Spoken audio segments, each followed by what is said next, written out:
अस्सलाम वालेकुम dear students, my dear friend, welcome to my YouTube channel के mathematics. My name is Mohammad Kamran Khan. उम्मीद करता हूँ आप सब खैरियत से होंगे। तो आज के लेक्चर में हम एक थ्योरम प्रूव करेंगे जिसकी डेफिनेशन हमने इससे पिछले लेक्चर में हमने की थी कि नॉर्मलाइज़र ऑफ ए ग्रुप क्या होता है। तो बता सकते हैं नॉर्मलाइज़र ऑफ ए ग्रुप क्या होता है? जी, ग्रुप के उन एलिमेंट का सेट जो सेट x के साथ कम्यूट कर जाएं, तो वो क्या होता है? वो जो सेट होता है वो नॉर्मलाइज़र ऑफ x इन g कहलाता है। ठीक है, अब हमने प्रूव करना है कि ये जो ग्रुप के एलिमेंट का जो सेट होता है नॉर्मलाइज़र, वो क्या होता है? सब ग्रुप होता है। जी, थ्योरम है हमारा, prove that normaliser nx of g is a subgroup of group g का। ठीक है, सबसे पहले तो हमने ये प्रूव करेंगे कि नॉर्मलाइज़र नॉन एम्प्टी होता है। तो डेफिनेशन क्या कहती है कि ये ग्रुप के एलिमेंट का सेट होता है। तो यहाँ से बाय डेफिनेशन नॉर्मलाइज़र जो होता है of x in g is a subset of g. तो सिंस वन बिलोंग करता है जी को, सच डैट कि वन जो है ना सेट एक्स के हर एलिमेंट के साथ कम्यूट कर जाता है, सॉरी जी जो है ना सेट एक्स के साथ कम्यूट कर जाता है। ठीक है, जी जो है वन है जो वो सेट एक्स के साथ कम्यूट कर जाता है। तो इसका मतलब क्या हो गया कि वन बिलोंग कर गया नॉर्मलाइज़र में। तो वन बिलोंग करता है नॉर्मलाइज़र में, तो इसका मतलब है कि नॉर्मलाइज़र इज़ नॉन एम्प्टी। ठीक हो गया। अब हमने क्या प्रूव करना है कि ये उसका क्या है? सब ग्रुप है। तो लेट कर लेते हैं ए बी बिलोंग करता है नॉर्मलाइज़र ऑफ एक्स इन जी में। तो जो भी नॉर्मलाइज़र को बिलोंग करेगा इट मीन वो सेट एक्स के साथ कम्यूट कर गया। ए बिलोंग करता है नॉर्मलाइज़र में, तो इसका मतलब क्या हुआ कि a x is equal to x a, कि ए जो है वो सेट एक्स के साथ कम्यूट कर गया। बी भी बिलोंग कर रहा है नॉर्मलाइज़र में, तो इसका मतलब है बी भी सेट एक्स के साथ कम्यूट करेगा। ठीक हो गया। अब फ्रॉम टू से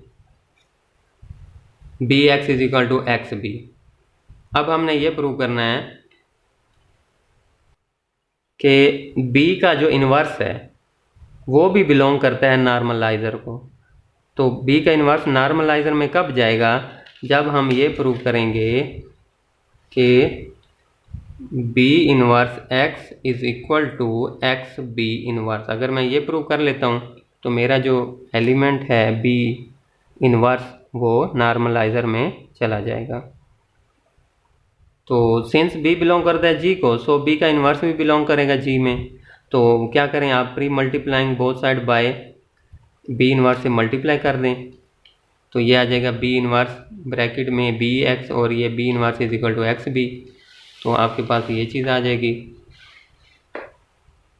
ठीक हो गया। अब आप यहाँ पे एसोसिएटिव लॉ लगाएं, B inverse A into B C is equal to A B into C by associative law. अब एक एलिमेंट दूसरा इनका इन्वर्स है, मल्टीप्लाई करेंगे, answer identity, identity set X से मल्टीप्लाई करेंगे तो नो चेंज, वही एक्स आ जाएगा। ठीक हो गया। तो एक्स आ गया, तो X is equal to B inverse X B. अब पहले लेफ्ट साइड से मल्टीप्लाई किया बी इन्वर्स से, अब हम पोस्ट मल्टीप्लाई राइट साइड से करेंगे। तो post multiplying by B inverse, तो ये बन जाएगा X B inverse is equal to B inverse X B is equal to B inverse. अब यहाँ पे एसोसिएटिव लॉ लगाएं, A B into C is equal to A into B C. ठीक हो गया। अब ये आइडेंटिटी बन जाएगा, एक एलिमेंट दूसरा का इसका इन्वर्स आइडेंटिटी, आइडेंटिटी जिससे भी मल्टीप्लाई नो चेंज। तो आप यहाँ पे देख सकते हैं कि X B inverse is equal to B inverse X. इसका मतलब है बी इन्वर्स जो है ना सेट एक्स के साथ क्या कर गया है? कम्यूट कर गया है। तो इसका मतलब है क्या है? बी इन्वर्स बिलोंग कर गया नॉर्मलाइज़र में। ठीक हो गया। अब हमने प्रूव करना है कि नॉर्मलाइज़र सब ग्रुप है। अब तक जो हम प्रूव कर चुके हैं वो ये प्रूव कर चुके हैं कि मैंने कहा था लेट ए बी बिलोंग करता है नॉर्मलाइज़र ऑफ एक्स इन जी में। तो फिर हमने प्रूव किया कि बी का इन्वर्स भी बिलोंग करता है नॉर्मलाइज़र ऑफ एक्स इन जी में। अब हमने ये प्रूव करना है कि ये सब ग्रुप है। तो ये सब ग्रुप कब बनेगा? जब पहला एलिमेंट लें, दूसरे का इन्वर्स लें, उनको मल्टीप्लाई करें और ये बिलोंग कर जाए नॉर्मलाइज़र ऑफ एक्स इन जी में। अगर हम ये प्रूव कर लेते हैं कि ए बी का इन्वर्स बिलोंग करता है इसको, तो इसका मतलब क्या हो गया कि नॉर्मलाइज़र वो सब ग्रुप बन गया। अब ए बी का इन्वर्स नॉर्मलाइजर को कब बिलोंग करेगा, जब हम ये चीज़ प्रूव कर लेंगे कि ए बी का इन्वर्स सेट एक्स के साथ कम्यूट कर गया है। ये चीज़ अगर हम ये चीज़ प्रूव करने में कामयाब हो जाते हैं तो इसका मतलब है कि ए बी का इन्वर्स बिलोंग करके नॉर्मलाइजर को, और जिसमें ए बी का इन्वर्स होगा वो सब ग्रुप होता है। चलें जी, अब मैंने क्या किया, ए बी का इन्वर्स एक्स, लेफ्ट साइड से इसको मल्टीप्लाई कर रहा हूँ, तो associative law a B into C is equal to A into B c. अब बी इन्वर्स एक्स आपको पता है एक्स बी इन्वर्स के इक्वल है फ्रॉम इक्वेशन 1, ठीक हो गया। अब फिर एसोसिएटिव ला लगाएं, a into B C is equal to A B into c. अब आपको पता है ए एक्स इज इक्वल टू किसके इक्वल है, from equation 1, a x is equal to x a, तो यहाँ पर लिखेंगे a x is equal to x a from equation 1 से। एसोसिएटिव ला लगाएं, A B into C is equal to A into B c. तो जैसे ही हम associative ला लगाएंगे तो मेरे पास आ जाएगा ये चीज़,